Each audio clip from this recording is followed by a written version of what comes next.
How many of you have been to Osun before?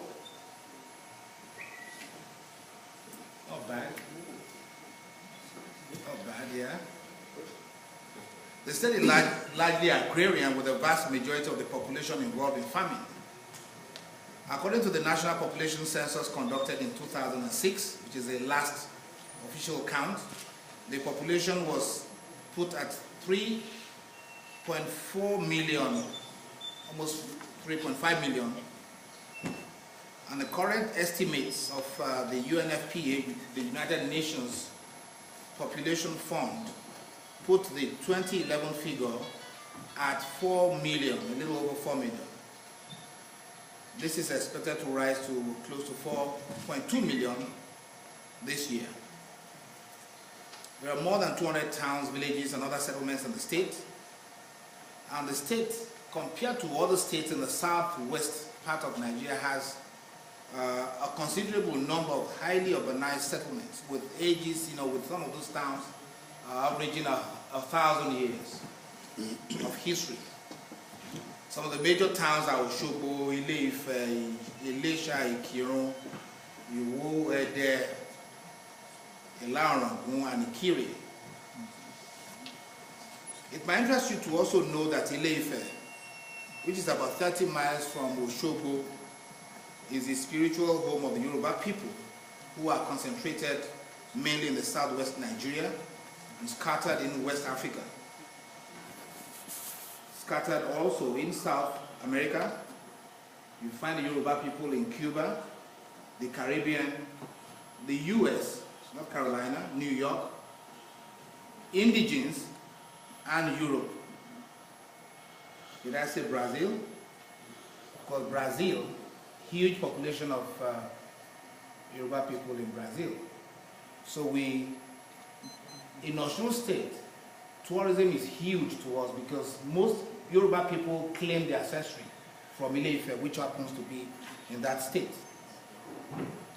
After nearly 4 years of legal battle, the governor of the state of Osun, Ogbeni Rauf Aregbesola, came into government on November 27, 2010.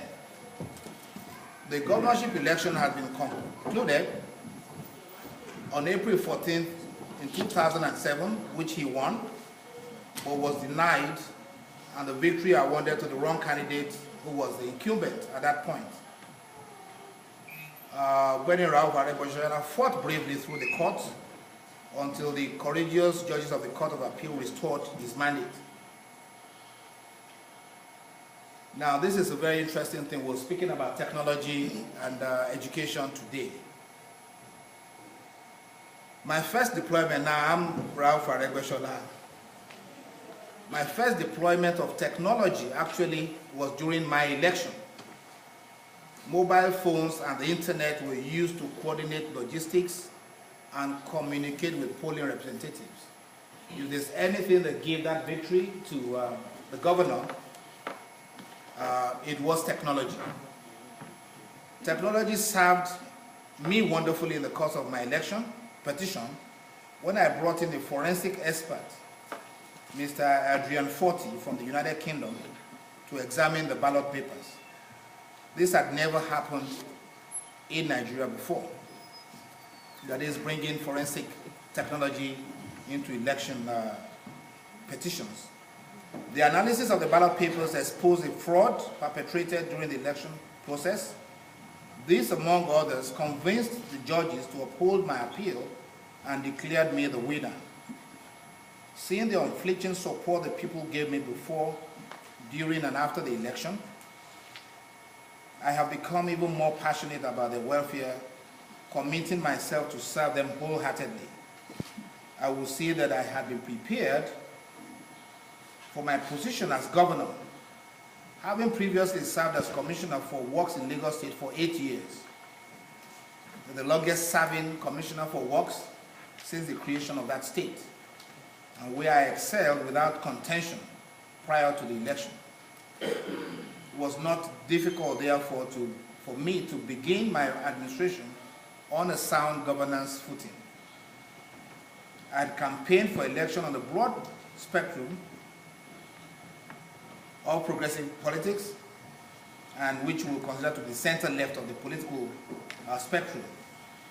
This is a political tradition that has served the people of the Western region well, and which has also become the cradle of political leadership in that part of Nigeria.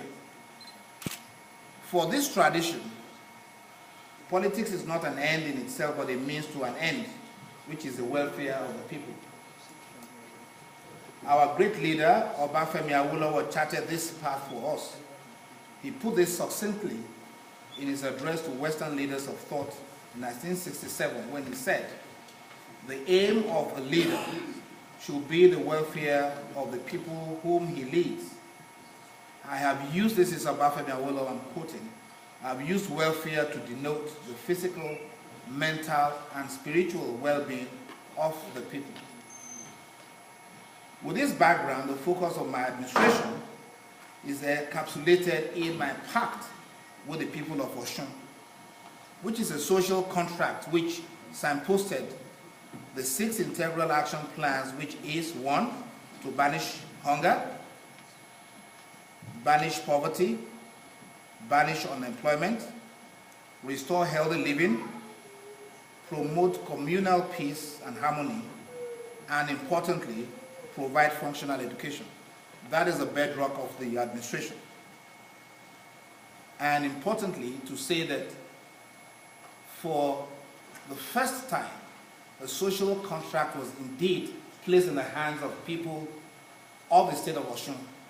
It's widely circulated, and what Mr. Governor is saying is that I will want you to hold me accountable. I will be willing to provide a stewardship account in 4 years, judging me with this social contract. At the inception of the administration, we discovered that one of the biggest development challenges facing our people was unemployment. While government is the biggest employer in the informal sector, in the formal sector, most other jobs are in subsistence farming, trading, and services in the informal sector. The masses of the youth, especially school leavers, were idle and roaming the streets. We know that unemployment is a ticking time bomb. Social scientists have established beyond doubt the correlation between youth idleness and social restiveness. This was indeed a big challenge for us in the state of Osun. In the first 100 days of the administration, we were able to directly employ 20,000 young people through the Osun Youth Empowerment Scheme, popularly known as OYES, as we indeed promised during our electioneering campaign. 20,000 people were given employment, as the election campaign promises was, within the first 100 days of the inception of the administration.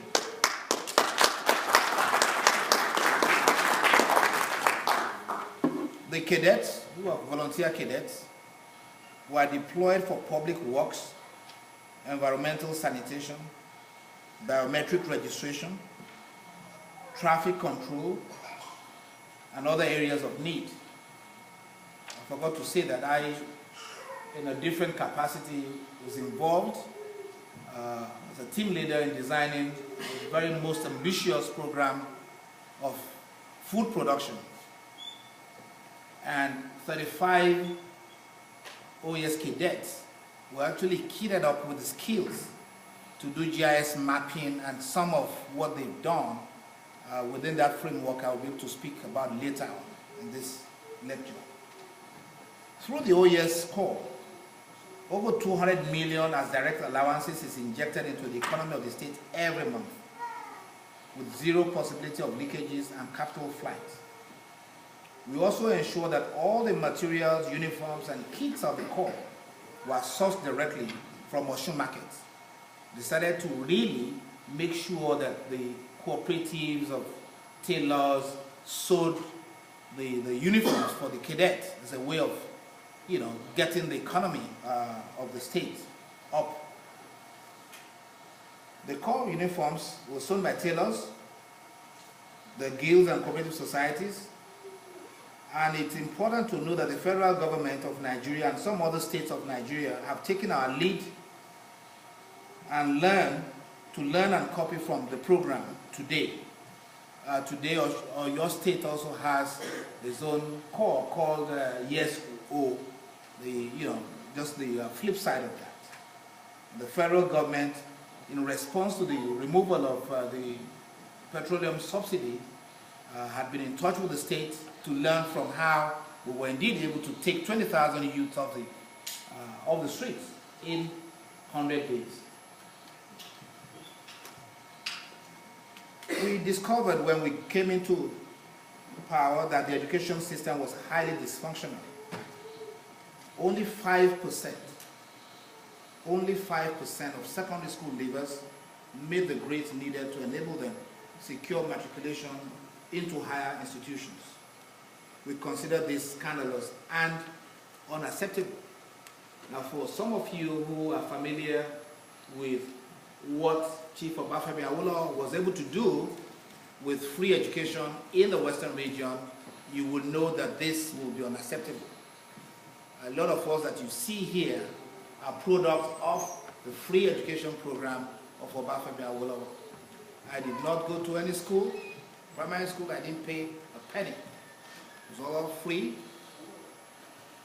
Secondary school, largely subsidized, and that's really the result of that is what you see in a lot of Nigerians who have really made the marks in different walks of life, especially from the western part of the country.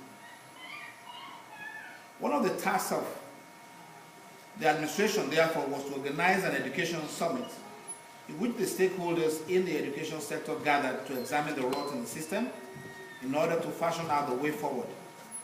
The summit, for example, recommended, among other things, that education should be free again at the primary and secondary school levels.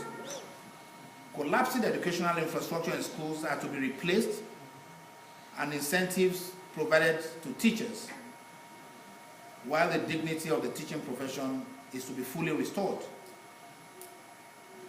I'm glad to announce that we have met and surpassed these expectations. Education is now completely free in primary and secondary school in Osun State.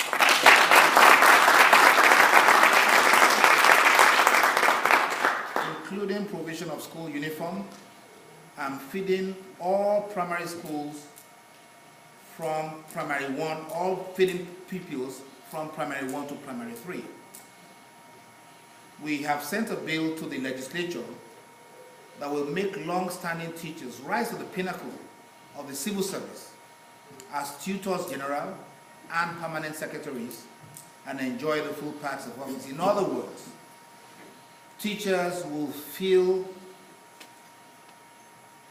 very comfortable staying in the teaching profession, staying in the classroom, because they can also rise to be called permanent secretaries, like you have in the Ministry of Justice, Ministry of Health, Ministry of Education, Ministry of Works and Transport.